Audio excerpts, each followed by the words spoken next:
Hi, everyone. Welcome to this Academy for Teachers Masterclass on Slavery and Native Americans with Professor Christian Crouch. As Sam said, I'm Marissa Harris, and I've been teaching high school English for the past 16 years now. I love what I do because working with teenagers is crazy and fun, and their curiosity really keeps me charged and connected and a little bit crazy too, especially right now. I think the Academy for Teachers also is another thing keeping me charged and connected this year. They've really been like a lifeline. I've been to several events, and I feel like just to be always learning is something that they really plug into. They treat us teachers like intellectuals, and I think a lot of that is about feeling that the more we inspire our students, the more we're inspired. It's just a continuous loop of learning. So I am proud and honored today to be introducing Professor Christian Crouch, who is the Director of American Studies at Bard College. She is also the author of the award-winning book, Nobility Lost: French and Canadian Martial Cultures, Indians and the End of New France. I'm excited about this class, especially because this year has been really hard. I'm sure everyone has been thinking about identity and culture and history. And I've been really, like my students, just kind of grappling with the deep-rooted divisions. So to talk about slavery and to talk about Native Americans, I think really goes to the heart of what America needs to be talking about right now. On top of that, this pandemic has really been isolating for me, really professionally and personally. I'm sure many of you could identify with that. So I'm excited as well to be learning from the other teachers here in this class. So joining Professor Crouch is an A-list of master teachers, and it is my honor to introduce the 22 who were selected from a pool of many applicants. Our class today brings together a diverse, impressive group with advanced degrees in history, education, literacy, curriculum development, literature, and critical theory. We teach grades pre-K through 12 in public schools, charter schools, and independent schools. Subjects we teach include American literature, math, ancient civilizations, Spanish, Latinx studies, computer science, and ESL. We coach and advise an array of extracurriculars, from K-pop to Haitian dance to Yemeni culture to podcasting. And there's a lot of teaching experience here today. We've been in the classroom between 3 and 28 years. Altogether, we've been teaching for a whopping total of 291 years. The number of children who know our names is 1,810, and that's this year alone. So Professor Crouch, the real audience really is those 1,810 kids, because every teacher here will in some way be transmitting what you teach us to our kids. So thanks to my fellow teachers for teaching, and thank you, Professor Crouch, for being here today. And with that, I'll turn it over to you. Let the master class begin. Thank you so much, Marissa. That was a beautiful introduction. And I have to say, I stand, well, in this case, sit in awe of the combined and collective experience of everyone here. I could learn as much from each of you as anything that I can ever offer you. So thanks to Sam and to Renee and Rachel for inviting me to participate. And especially thanks to everyone here for taking the time, because I know everyone is zoomed out. And everyone is tired at this point. So it's been a long 8 months and a long semester. So I know you're really taking of your time. Before we get started, I just want to acknowledge that I am joining you from the homelands of the Mahikanook and Munsee communities. This community today is known as the Stockbridge-Munsee Band of Mohican Indians. They were forcibly removed from their homelands, where I am, and forced to relocate to Wisconsin. And so it's in the spirit of honoring their space as leaders, and also in the spirit of equity and justice that the community today requests that all of us engage with, that I am trying to present this material. So I just wanted to get a little bit of a frame before starting to get some feedback of why I chose what I chose for today. And in part, this was, I know we only have an hour together. In part, this was based on my own experience of teaching this fall and also having taken a summer class to learn how to teach online, I know that everyone's time is at a premium.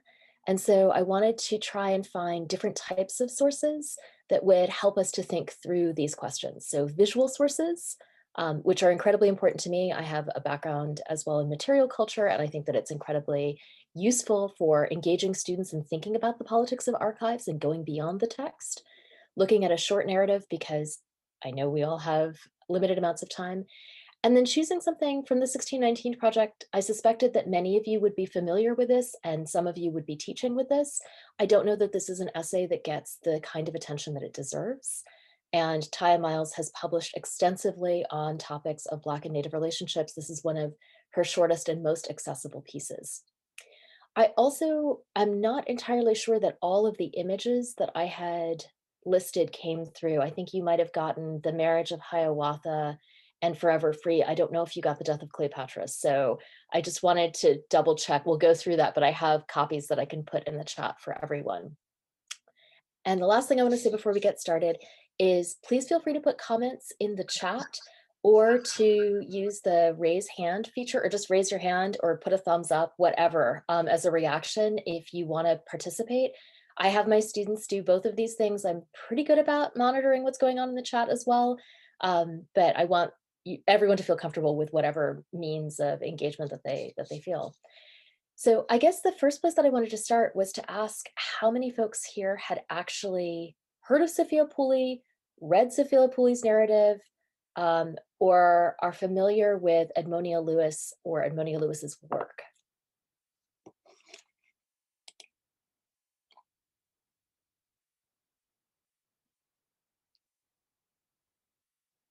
It's a lot of head shaking.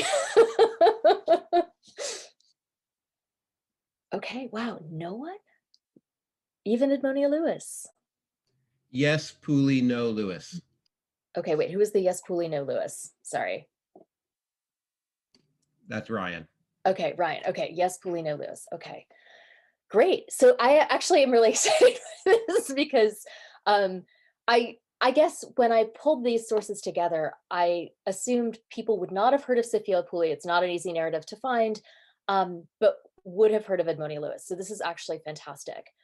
Did anybody get a chance to take a look at Edmonia Lewis's biography? I think I had provided a link for this. Yeah, a few people. Okay.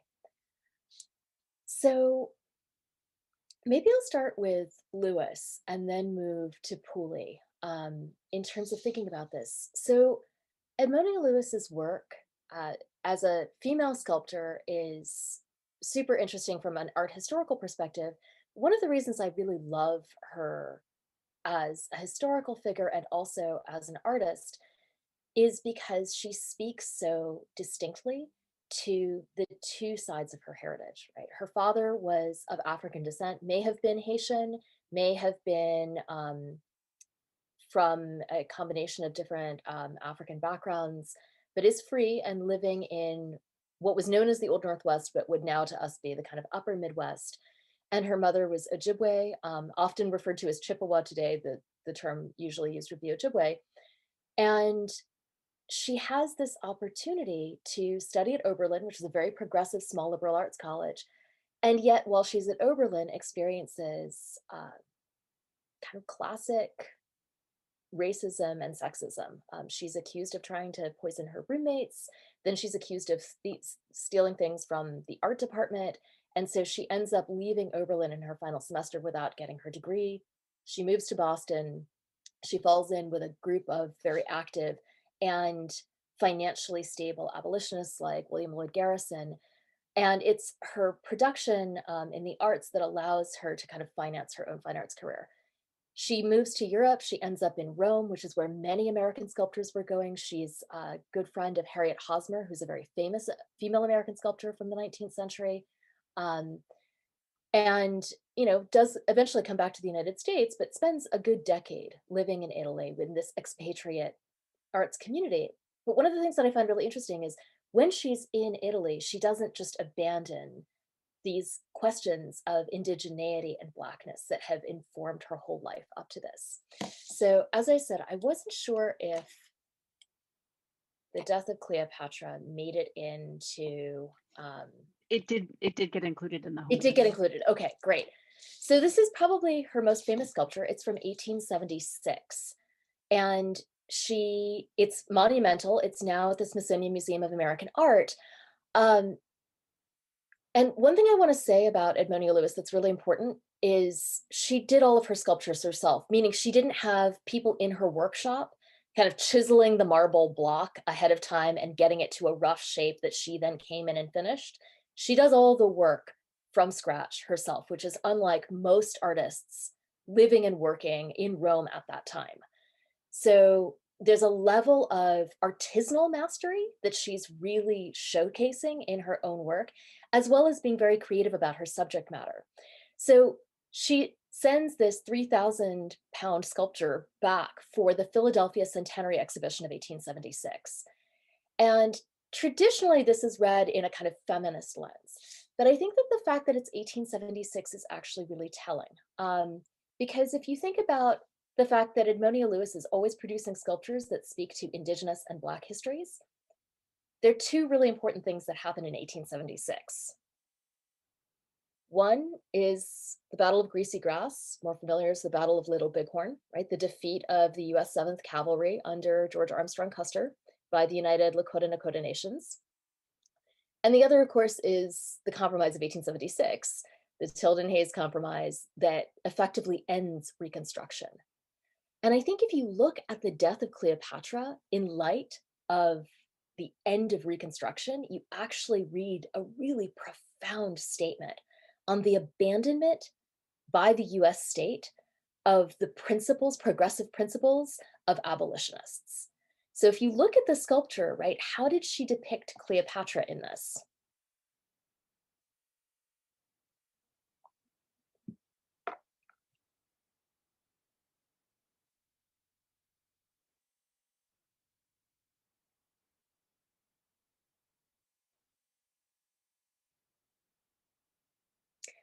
Okay, so Jonathan, forlorn, defeated, Jocelyn Sanchez laid back.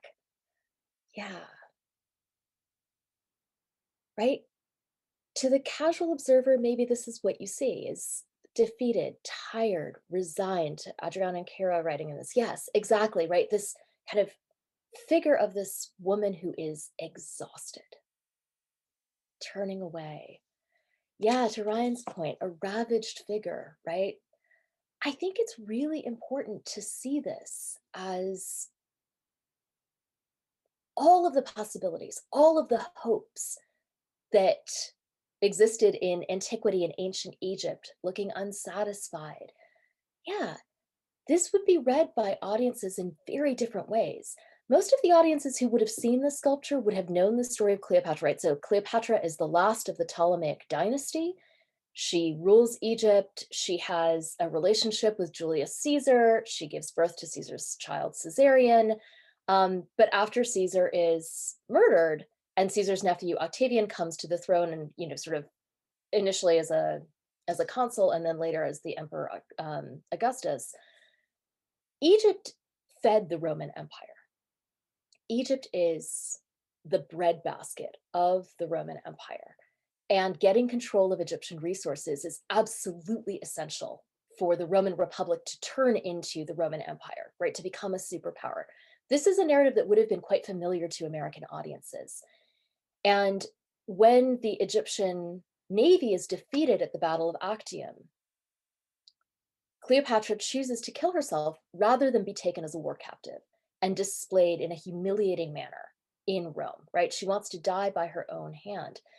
And so she might not look like a queen. She might look like she's ravaged. She might look like she's resigned. But she's chosen her own death, right? She's chosen the manner by which she is going to die because she doesn't want to be reduced to a slave.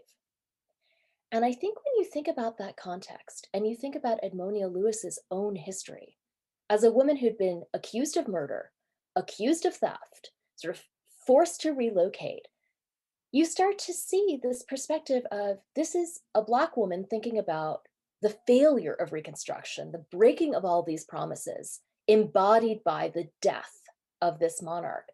But on the other hand, that notion, you don't get to choose for me. You cannot return me to a state of enslavement. You don't have that right. And from an indigenous perspective, right, Cleopatra was actually not native Egyptian. She's a Ptolemy, meaning that she was the child, the descendant of a Greek general under Alexander the Great who was given Egypt. But to most people in the 19th century, they thought of her as Egyptian, right? So in some sense, this is a mode of indigenous resistance, the rejection of colonialism.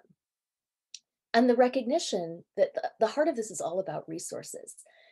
I know that that might sound like a really far-fetched reading into the statue, but when you combine the history of the sculptor with what's being depicted, and then you look at the other work that Edmonia Lewis was doing and when it was produced, you get a radically different archival tradition. And I guess that's one thing that I want everyone to think about. When you're thinking about Black and Native history, you can't just use traditional archives. You can't just use the texts that we oftentimes have access to, whether it's the 13th Amendment or the Gettysburg Address or the 1850 Fugitive Slave Act. These are all important documents, but they give us a sense from the top down. And this is a chance of flipping the script and thinking from the bottom up. So to Jenna's question, did Lewis herself discuss that inspiration for the sculpture? No, she doesn't. She's not really interviewed in regards to her artistic production. And I think that one of the things to take into account is, for one thing, she's working on the margins of American arts. And in that sense, she's no different than many female artists working at that time. And for another, this is a contested history, right? People don't really actually care what she thinks necessarily. What they care about is that she's produced this grand, imposing sculpture that says something about American artistic production. And because she has to make a living off of this, she's willing to let people take that perspective. But it's when you start to think about, well, she's choosing her own subject matter. Nobody commissioned her to make this. She chose the subject matter. So if we don't have her discussing it, what can we infer from what her choices were?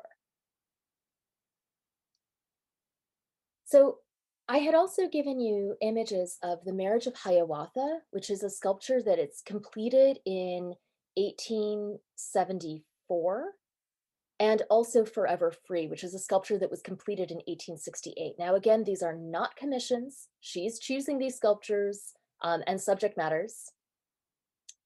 And both of these, again, think about Black and Native traditions. And they're really optics from the perspective of a person who sits at the intersection of these two traditions.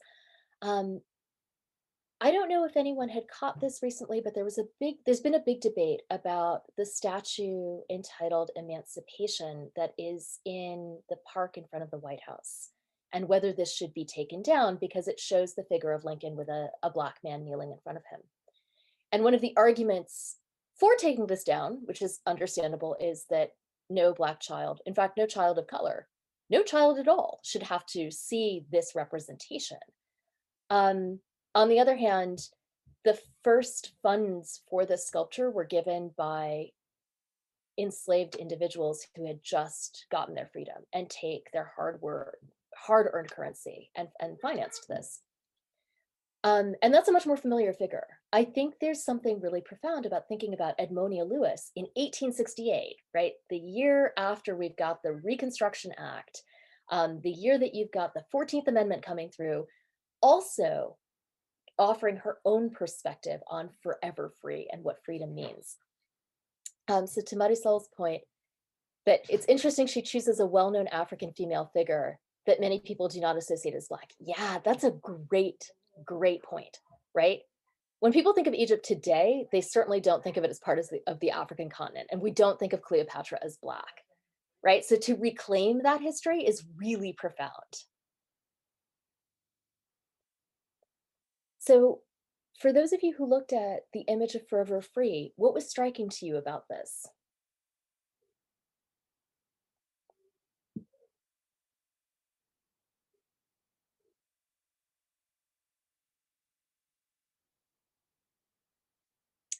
Yeah, to Ryan's point, it is an inversion of the Freedmen's Memorial. It's more than an inversion, right? It just takes Lincoln out of the picture entirely. Can I ask then, I mean, figuratively, right? Like the person kneeling, the person standing, right? So that's to me, right? Like, yes, Lincoln is gone, but then, and I don't, knowing nothing, right?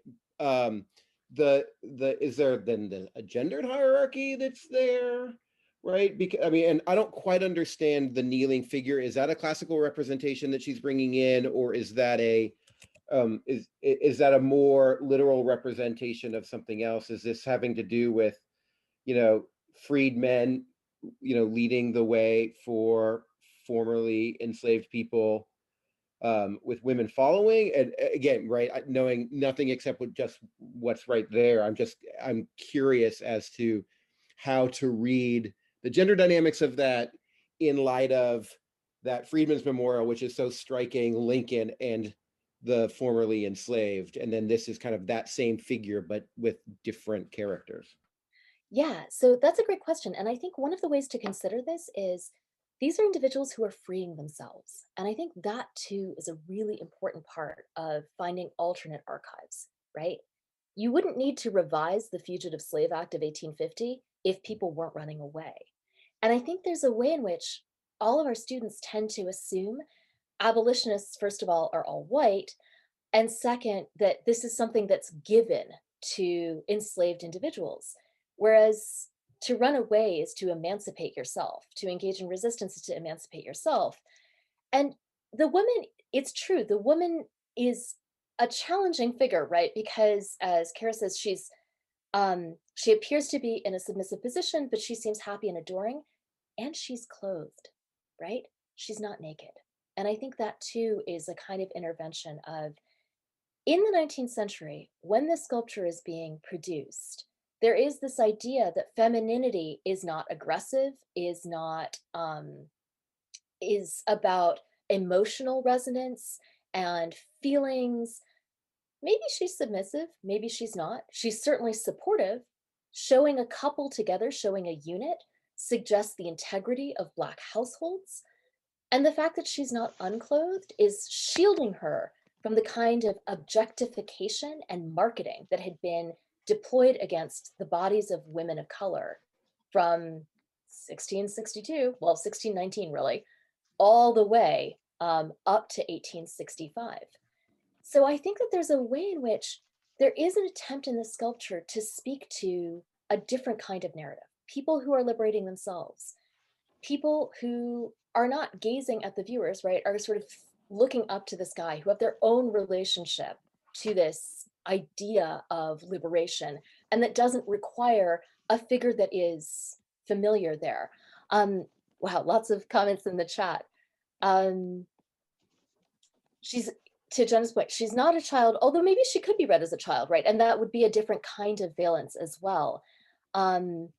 And the idea of, yeah, reclaiming wives and daughters, or being able to protect family members, to think about triumph, right? To think about a different kind of narrative, and also to define freedom for yourself, because that's one of the great tensions of Reconstruction, is those who are former slaves don't want to enter a capitalist economy necessarily. They want land redistribution, they want self-sufficiency.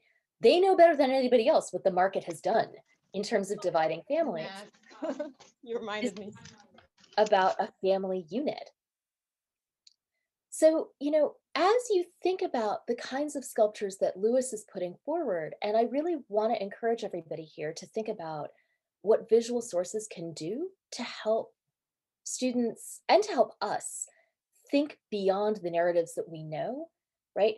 Who is making this and why? Where do these things end up? I don't think it's surprising that a lot of Edmonia Lewis's work is now in Howard University's collections, because as an HBCU, Howard has been invested in maintaining a narrative of Black production.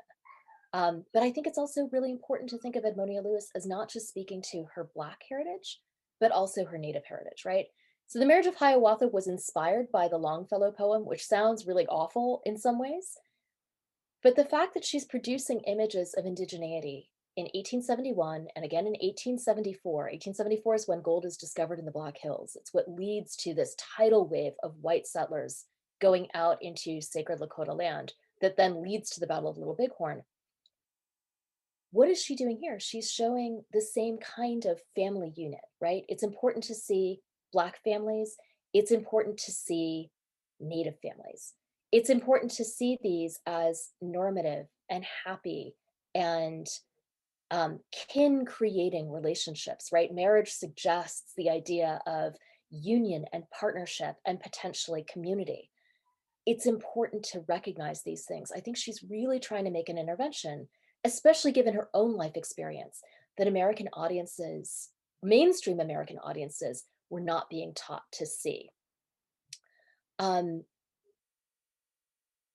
Sometimes I think the fact that she's working in marble and she's not painting the marble can be a little bit offsetting, right? You know, these are images of Indigenous peoples and images of peoples of African descent, and yet the medium suggests whiteness. That, I think, from an art historical perspective, is marble's really difficult to work in. It's the pinnacle of what you use for sculpture. Marble is what's used to depict George Washington and Thomas Jefferson. To use something that is considered by mainstream audiences as a refined and dignified material, and to use that for the representation of Black and Native peoples, and not in a kind of dying Indian perspective, or in a kind of, am I not a man and a brother, shackled, enslaved individual, but to really show the dynamism of these figures. That is her intervention into making a different kind of statement about Black and Native place in an American visual canon. So, since I'm trying to be mindful of time and an hour goes really fast, I'm going to flip gears to have us think about the Sophia Pooley narrative. And in full disclosure, I chose this for a few reasons. And I'll just put those on the table and then we can talk about this a little bit, because I'm really curious to hear more about what all of you thought of this. I think one of the most long-standing traditions that we hold onto in the teaching of slavery to freedom in the United States is that freedom flows north.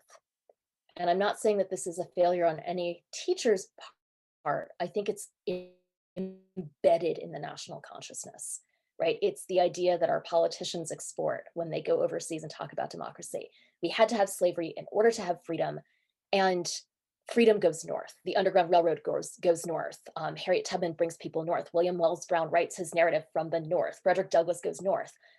What that does is, not only does it reinforce the idea that racism only exists in the South, not the North, which I think all of us, especially in this past year, have really gotten to see the full effects of in contemporary issues, but it also is doing some really subversive work in who gets to define progressive path-breaking ideas of freedom. One of the reasons why Sophia Pooley's narrative is so useful is because she's sold north into slavery. She's born into slavery in New York State in 1766, and then she's sold north into slavery into Canada. And I think that's a great way to explode that idea that north equals free and north equals progressive. And as Taya Miles says in the article that I shared, Mexico abolishes slavery in 1829. That's a long time before 1865. I think the fact that we don't teach this as part of the normative narrative tells us a lot, right? Because if we teach Mexican abolition, I should add, Miles doesn't say this in our article, Mexico's abolition was not just immediate emancipation. Mexico's abolition law stated that fugitive slaves would not be extradited back to the United States. And you can literally chart a change in American political rhetoric from Mexico being a sister republic from 1821 to 1829. And then after 1829, Mexico is suddenly a backwards place. It doesn't know how to rule itself. It's despotic. It's not democratic. Oh, well, gee, I wonder where all that rhetoric comes from, right? This is really bound into this idea that it's counter to American economic interest. And the erasure of Mexican emancipation is like the erasure of Haitian emancipation, right? By 1804, Haiti has emancipated everyone. Everyone is free and Black in the 1805 Haitian Constitution.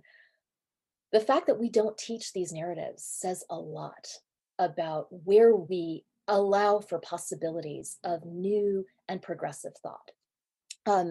So to the points in the chat, thinking about primary sources on Mexican abolitionists, not readily available, but I can certainly send some along afterwards. One thing that I would suggest is looking at the rhetoric of Southern American politicians like Calhoun and Jackson in the wake of Mexican emancipation, and really seeing these in dialogue together.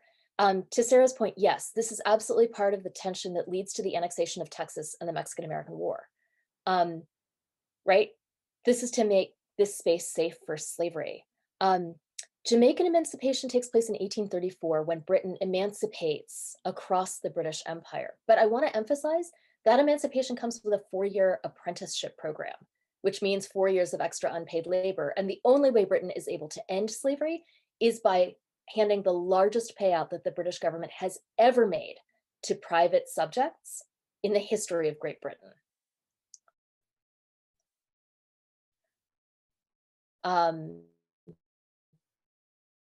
And to Ryan's point, yeah, that's the 10 reparation thing. You know, Sophia Pooley's narrative offers this lens, even before you get to the narrative itself, this way to challenge how we think about freedom and where freedom takes place. Second, it is about a case of enslavement that we don't think of very often. How many of you are familiar with who Joseph Brant is? Okay, Jenna, a few people. So Joseph Brant is a major figure in Haudenosaunee history. He's Mohawk. He's the brother-in-law of William Johnson. Yes, I'm not surprised he would appear in a Gary Nash essay. So Joseph Brant is a charismatic leader amongst Mohawks. He leads Mohawk forces that are deemed loyalist during the American Revolution, right? So he fights against the United States in no small part because of questions of dispossession, right? American expansion relies on taking Haudenosaunee or Iroquois land. So Brant allies with England, not because he believes in British supremacy, but because this will help to maintain Native sovereignty. But he also can simultaneously fight for Native sovereignty and be an enslaver. And I think it's really important to have students be able to sit with this, right? What were some of the reactions folks had to the Sophia Pooley narrative and what she's saying?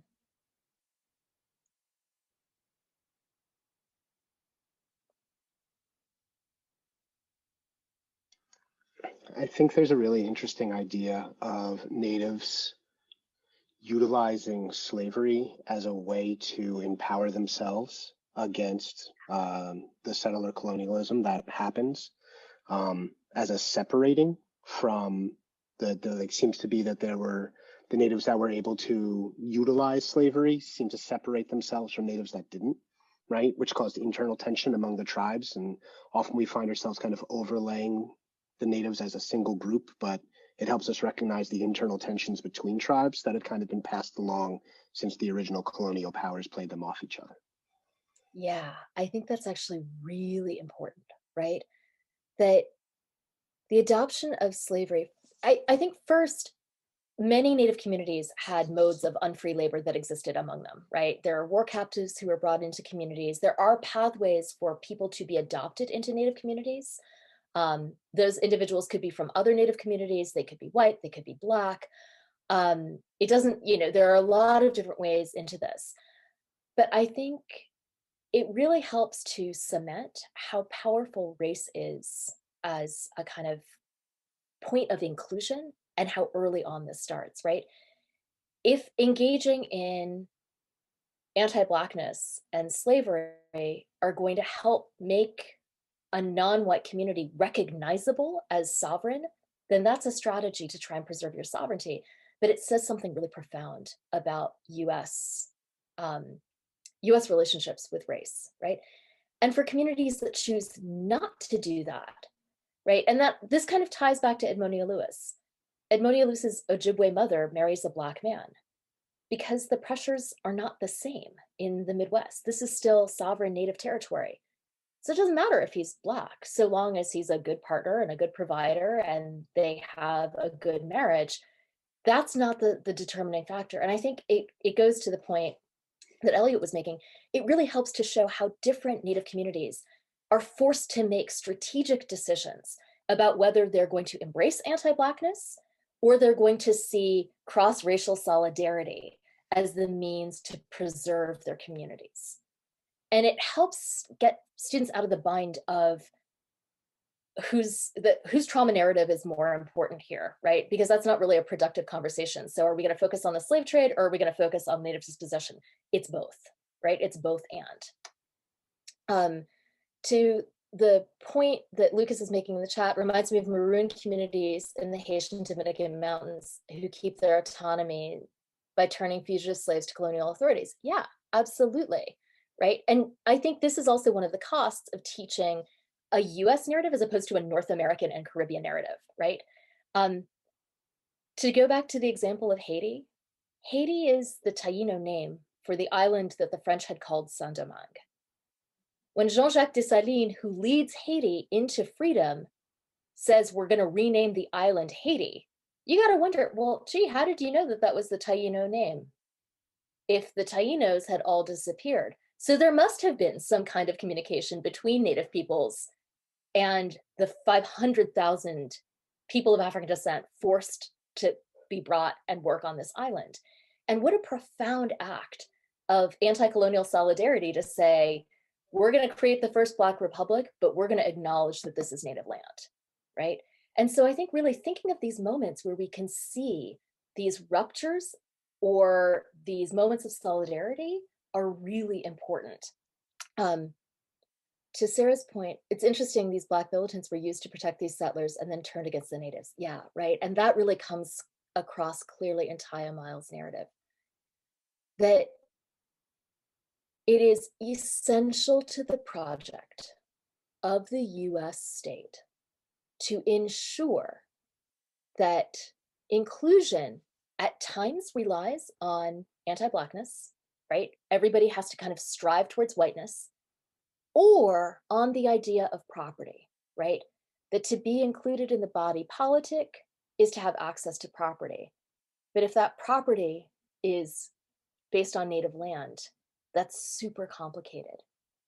How many folks here are familiar with the narrative of Black Wall Street in Tulsa, Oklahoma? Okay. Oh, great. A super familiar topic. Okay. Has anybody really thought about where the roots of Black Wall Street come from prior to the massacre?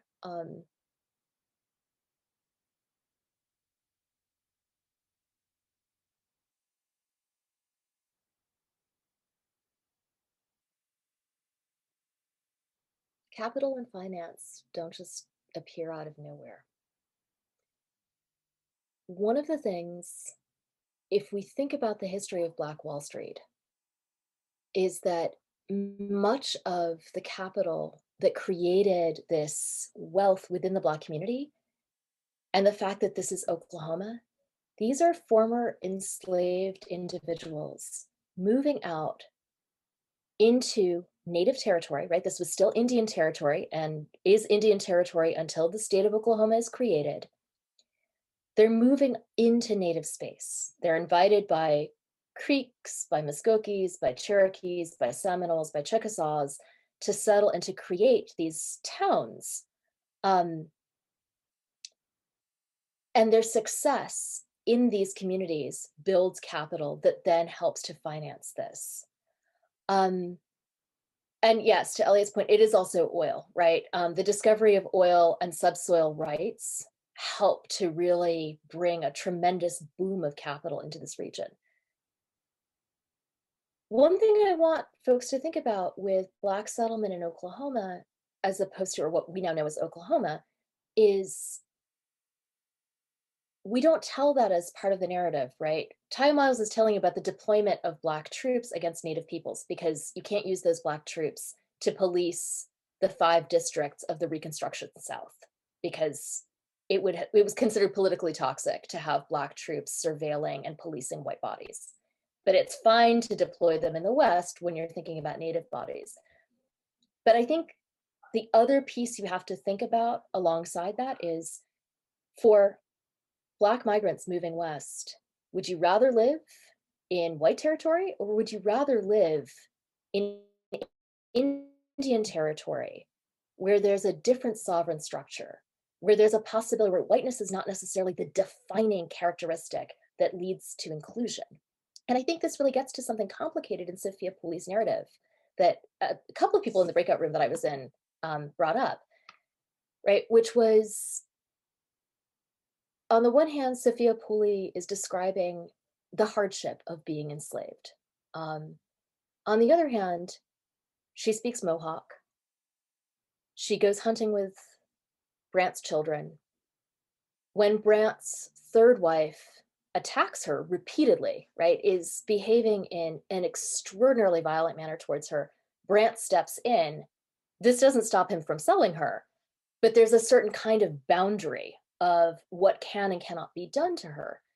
And I think, again, this really kind of brings up these complex issues of, if you're facing a system of slavery, would you rather be in the white South or the Native South?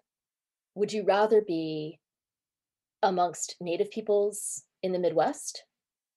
Or would you rather be in nominally not racist, but not progressive New England, right? It changes the ideas of where people can find community, where they can locate themselves, and where they can find family. So I'm going to leave it at that so that we have at least 20 minutes for Q&A. So if folks have questions or want to develop any of these strands further, I know it's a lot of information all at once, but anything that has to do with complicating the exchange of Black and Native histories and what comes out when we put them together.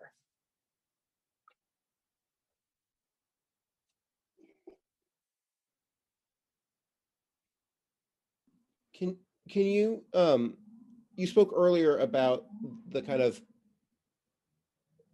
the, I guess we'll call them what, racial ideologies in Native communities that help to structure Pooley's existence. Mm-hmm. And I'm wondering if you can recommend any sources, secondary works that kind of trace that history, that kind of, you know, the meaning of race or the history of race from, right, as opposed to from the white perspective of, you know, this is how we imagine Native Americans, this is how we imagine African heritage, et cetera. But like, is there anyone that's done a kind of from the perspective of Native folk, kind of how ideas of race evolved over time, kind of in conjunction with either British or American hegemony or that kind of stuff? Yeah, so I would actually recommend Taya Miles' work generally on this point, because she really talks about, her specialty is thinking about Cherokee families, right? And so these questions of Cherokee families that transform over time from the 18th century, from a matrilineal society that has a very expansive idea of inclusion. So anyone can be adopted to become Cherokee, to by the 19th century really embracing Anglo-American concepts of, you know, Blackness being something that is inheritable and anti-Cherokee, but also tracing the ways in which members of the community themselves push back against this and say, no, you know, that's actually not who we are, and really kind of showcasing the challenges within this. Claudia Zant's work with Creek communities also does some of this work. One thing I can put in the chat that gets at this is a great article.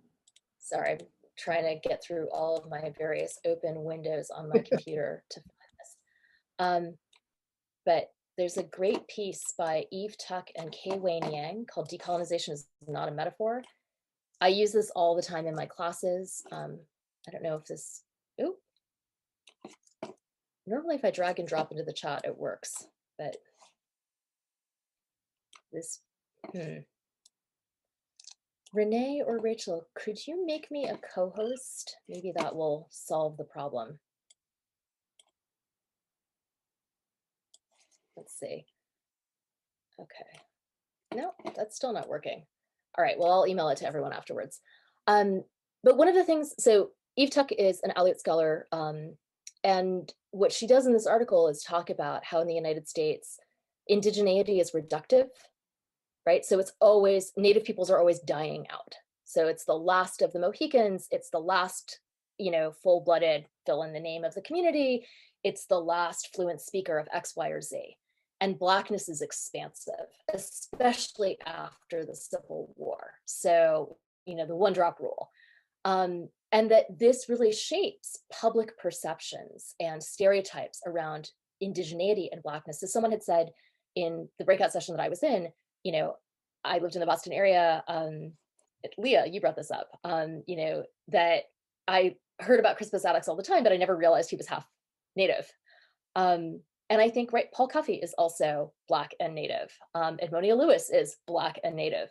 I think it says a lot about when we assume that they have to be only one or the other, that they can only be claimed by one community because that fits the kind of binary categories. And that article is great to think through that.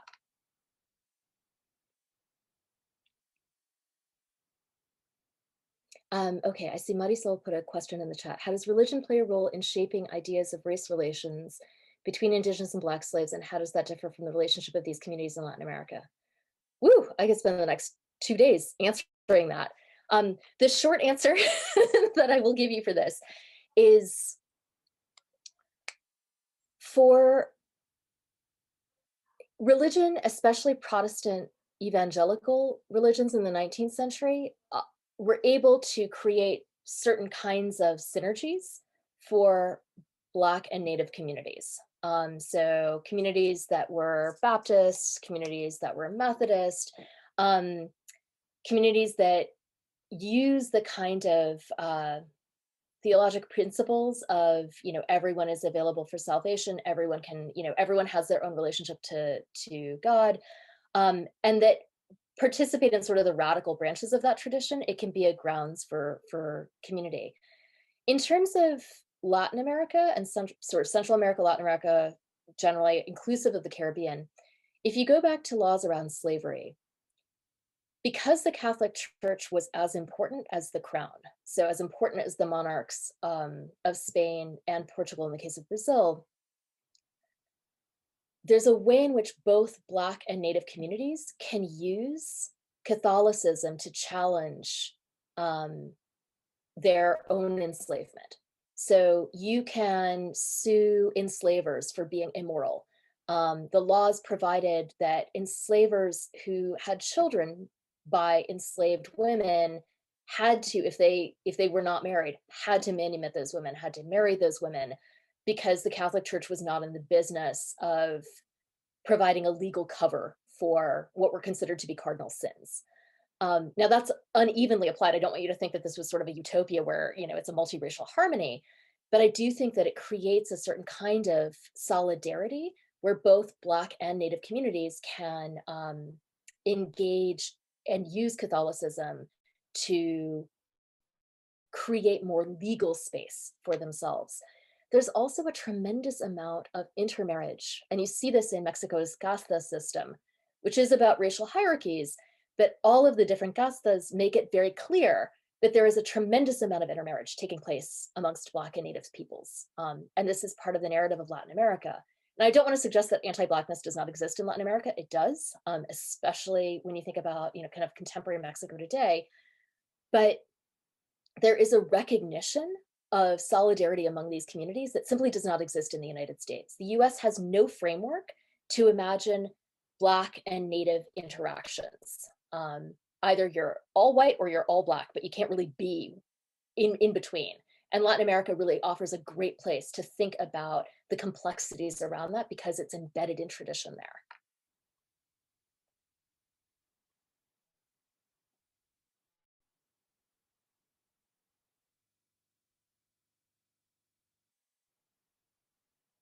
Yeah, Jenna. Hi, this is like this is a question and not an insight, but in our breakout group, I was saying that I was struck in the Sophia Pooley narrative, which I definitely want to figure out a way to use with my ninth graders, and thank you so much for that. But the moment of the bracketed intervention, from what I imagine was the oral historian who comments on how her scar wasn't as bad as others he had seen. And I can imagine that being, it drew my eye. It was a really, I think it's the only intervention in the narrative where we hear from the editor or the oral historian. I was wondering if you can give us any background, because I can imagine a student being like, why did they put that there? And I was thinking, like, do you know why that intervention exists?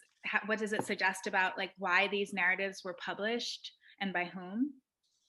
Yeah, so these are published, they're compiled by Benjamin Drew, and it's published in 1856. Right, so it really is a moment of sectional crisis in the United States, and this is sort of broadening this out. And because it's a compendium of narratives of formerly enslaved individuals, my reading has typically been, oh, by comparison to some of the other figures who make up this volume, it's not as bad.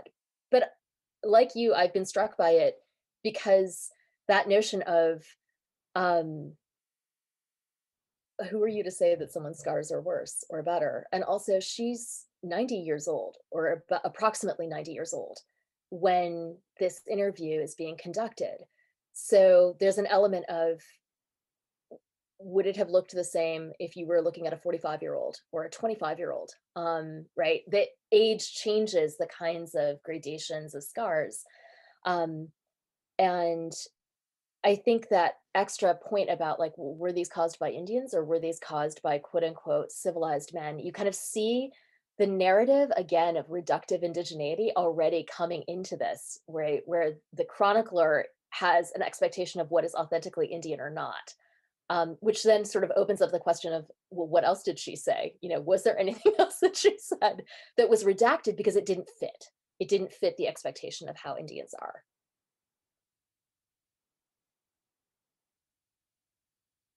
Oh, and Ryan, thank you for finding the tuck and yang there.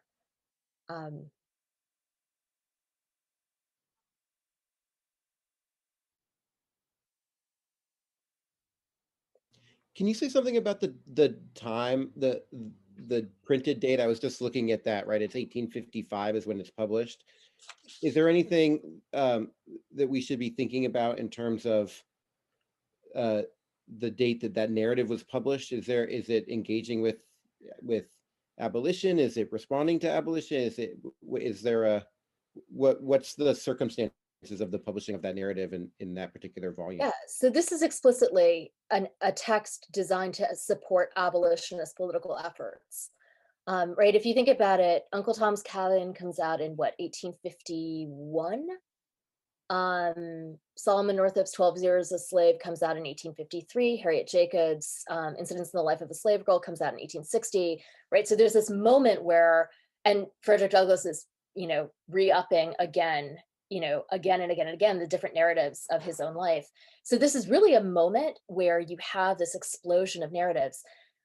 This one is very short, and so I found that it's very useful for classrooms. But again, I also think the overwhelming dominant narratives that we get are responding to a US context where slavery is located in the South. And I think that's what's interesting about this particular compendium. It also actually makes a really nice pendant when you think about this in relationship to the WPA narratives from the 1930s, because this is also in part an oral history project, right? Going and talking to individuals who experienced slavery in the North, which necessarily had to be late 18th century, early 19th century, before they die. And so from that perspective, I think it also shows that this engagement with creating sources for the archives has long been there, and we just kind of sideline them or marginalize them in favor of the ones that are more accessible or that circulate more or that were better, you know, that were sort of bestsellers in their time. You know, I never ran across this narrative when I was in graduate school. It was when I was working on an article about Black and Native relationships in 18th century Detroit and started looking this up and discovered how many people of African descent lived in the upper Midwest. Because my assumption was always, oh, well, people were located on the East Coast. The major centers are New York for the, you know, as a slave trading center, and then Virginia, Maryland, and definitely Charleston, Savannah, right? Thinking about the South. And the vast numbers of people of African descent, comparatively to what I had in my imagination, who are in the Great Lakes region, who are in Canada, that Chicago is founded by a Black man who marries a Potawatomi woman, that Edmonia Lewis's parents are Black and Ojibwe. You know, to Marisol's point, yeah, Andres Resendez's book, The Other Slavery, is fantastic. Margaret Newell's work on slavery in New England is also terrific. Really thinking about this kind of earlier history.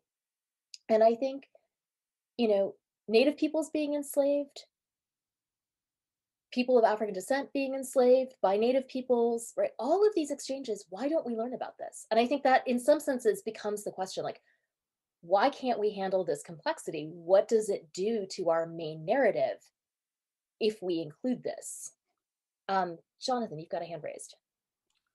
Hey, yeah, thank you. I recently learned about a Native American reformer, William Appice, and I don't know a whole lot about him. I have found a link for his, I guess his autobiography. I'm not sure exactly what it is, but for those of you who don't know about him, he was a reformer who was Native American during the same period that the abolitionist movement is sort of developing. So I was wondering, Dr. Crouch, if you could tell us a little bit, how do you use his work, and if sort of what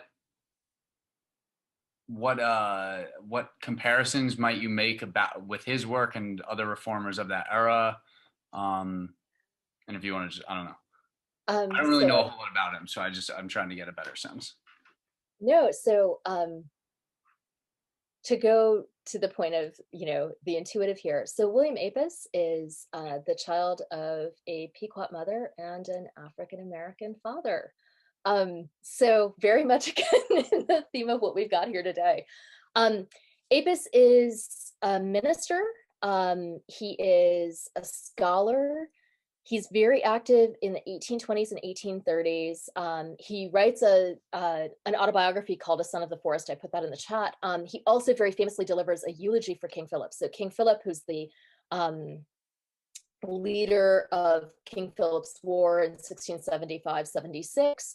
And he gives this eulogy at the Wadsworth Athenaeum.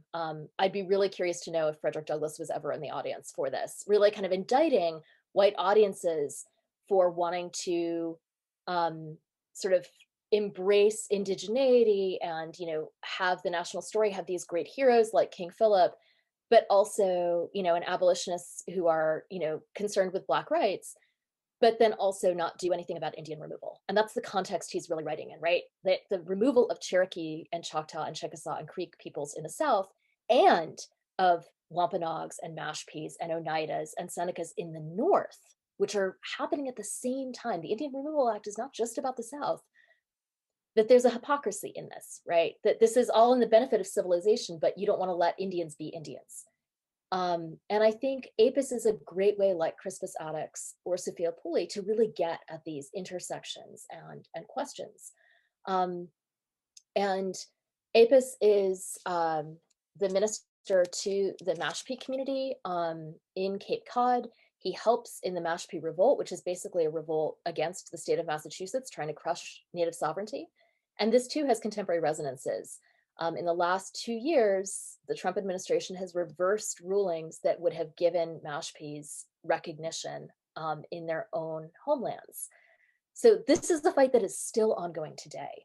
And Appice is incredibly engaged and eloquent in talking about the exposure of the ways in which race is deployed selectively for the purposes of the US state.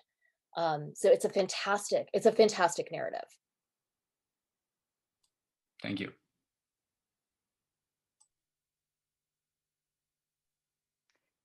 So I think we have time for one more question.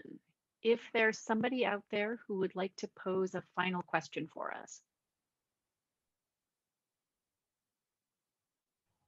I have something I am just interested in learning more about, which I know I mentioned in our breakout room, that one of the reasons I really wanted to join tonight and next week is this. My husband is Black, and his family for a very long time always said that they had Native ancestors, and it recently came out through one of those DNA tests that there is not. And in researching a little bit, I found that that's kind of a common thing, especially in the South, that there are stories like that. And I'm fascinated now, especially reading the narrative that we did, that, relations, frankly, I never ever thought about the two interacting because it was just not something that I was ever taught or ever told to look into. And now thinking about, not only could the narrative have been that they were both marginalized people who potentially worked together, but possibly had to work against one another. And sometimes I'm fascinated by how it feels to me, and I might be inaccurate, but how it feels like the narrative has been built that they were on the same team, to the point that many Black Americans would feel a desire or a want, or that the story has been told that they often have Native ancestors when they potentially might not, and what that means to them. And I can make guesses of why that might be important or feel important to them, but I'm fascinated by learning about how that kind of came to be.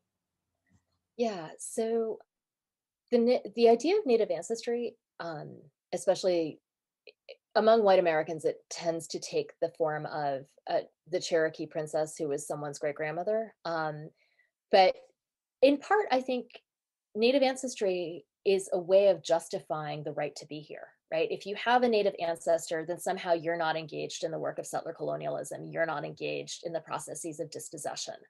And that's a really attractive thing, to want to root yourself in place, especially if the weight of US history suggests that you have never been allowed to have a claim to this place in the first place. I also think that it exposes the challenges, and this is why I think Tuck and Yang are so helpful. Nobody wants to claim Black ancestry.